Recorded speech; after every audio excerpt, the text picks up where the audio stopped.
அனைவருக்கும் வணக்கம். இது PS இன் கிச்சன் யூடியூப் சேனல். கருணக்கிழங்கு மசியல் அது நிறைய பேர் சாப்பிட்ருக்க மாட்டாங்க.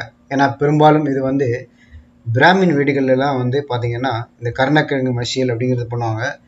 இது கொஞ்சம் ஊறும், நாக்கு ஊறுற மாதிரி இருக்கும். ஆனால் ரொம்ப ஆரோக்கியத்துக்கு ரொம்ப நல்லது. நாக்கில் இருக்கிற பாக்டீரியாக்களாக இருந்தாலும் சரி, வயிற்றில் இருக்கிற பூச்சிகளாக இருந்தாலும் சரி, அதெல்லாமே அழிக்கக்கூடிய இந்த கருணக்கிழங்கு மசியல் எப்படி செய்கிறது அப்படிங்கிறதா இன்றைக்கி நாம் பார்க்க போகிறோம். இதுக்கு நாம் ஒரு 4 கருணைக்கிழங்கு எடுத்துக்கிறோம். இதுக்கு பேர் பிடிக்கருணை அப்படின்னு சொல்லுவாங்க.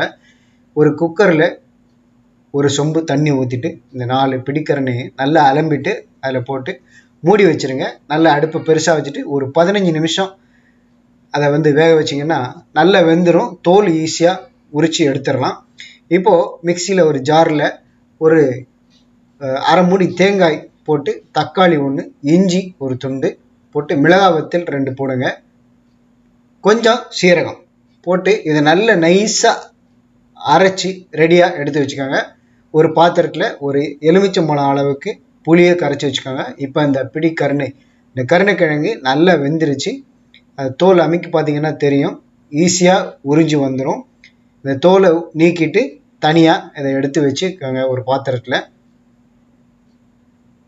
தொட்டாலே தோல் ஈஸியாக வந்துடும்.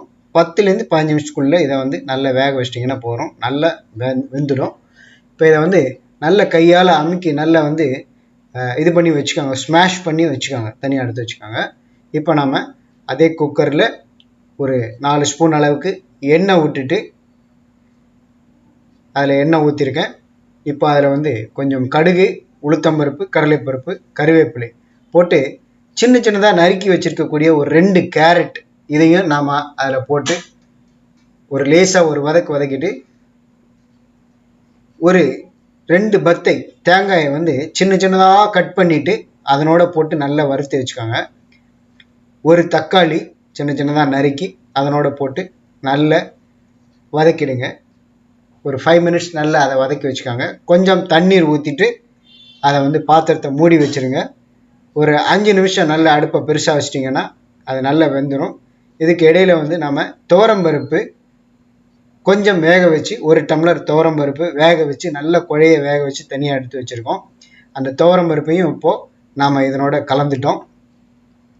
இதனோட நம்ம ஏற்கனவே மிக்சியில் அரைச்சி வச்சுருக்கக்கூடிய அந்த தேங்காய், தக்காளி, மிளகாய் வத்தல், இஞ்சி இதை எல்லாத்தையும் அதனோட சேர்த்து போட்டு நல்ல ஒரு கிளறிட்டு ஒரு 10 நிமிஷம் நல்லா கொதிக்க விடுங்க. நல்லா கொதித்த பிறகு நம்ம ஏற்கனவே கரைச்சி வச்சுருக்கக்கூடிய புளி தண்ணீர் அதையும் அதில் கொட்டிட்டு, இப்போது தேவையான அளவு மஞ்சள் தூள், ஒரு அரை ஸ்பூன் மஞ்சள் தூள், ஒரு 1.5 ஸ்பூன் அளவுக்கு உப்பு அதையும் நம்ம இதனோட சேர்த்துக்கிறோம். கொஞ்சம் மல்லி தூள், தனியா பொடி இருக்கு இல்லையா, அதையும் கொஞ்சம் சேர்த்துக்கோங்க. நல்லா கிளறி விட்டுட்டு ஒரு 10 நிமிஷம் அதை நல்லா கொதிக்க விடுங்க. கொதித்த பிறகு நம்ம ஏற்கனவே ஸ்மாஷ் பண்ணி வச்சுருக்கக்கூடிய அந்த கருணைக்கிழங்கையும் அதில் போட்டு நல்ல கரண்டியை வச்சு அழுத்தமாக மசிக்கணும். புளி தண்ணீரையும் அதில் கொட்டிட்டு நம்ம நல்ல ஒரு ஸ்மாஷ் பண்ணோம், அதாவது கரண்டியை வச்சு நல்ல அழுத்தமாக அந்த கருணைக்கிழங்கை மேலும் நம்ம நல்லா அதை உடைக்கணும். அதை ஸ்மாஷ் பண்ணிவிட்டு ஒரு 10 நிமிஷம் கொதிக்க வச்சிட்டிங்கன்னா இந்த கருணைக்கிழங்கு மசியல், டேஸ்டான கருணைக்கிழங்கு மசியல் ரெடி. கொஞ்சம் பெருங்காயத்தூளையும் டேஸ்ட்டுக்கு ஆட் பண்ணிக்கிறோம். இப்போ இந்த கருணைக்கிழங்கு மசியல் சாப்பிட்றதுக்கு தயாராகிடுச்சு. Almost finishing stage. நல்ல 5 மினிட்ஸ் கொதிக்க வச்சிட்டிங்கன்னா போதும். இது ரொம்ப டேஸ்ட்டாக இருக்கும். சாத்தோட பிசின் சாப்பிட்லாம். சைட் டிஷ்ஷாக அப்பளம் இதுக்கு செம டேஸ்ட்டாக இருக்கும். நல்ல காம்பினேஷன். இதே மாதிரி நீங்களும் செய்து பார்த்துட்டு நம்ம வீடியோ பதிவுக்கு கீழே உங்களுடைய கருத்துக்களை தெரிவிங்க. மறக்காமல் நம்ம சேனலுக்கு சப்ஸ்கிரைப் பண்ணுங்கள். இந்த வீடியோ பிடிச்சிருந்ததுன்னா லைக் பண்ணுங்கள், எல்லாருக்கும் ஷேர் பண்ணுங்கள். நன்றி. அடுத்து ஒரு வீடியோ பதிவில் உங்களை சந்திக்கிறேன். PS இன் கிச்சன்.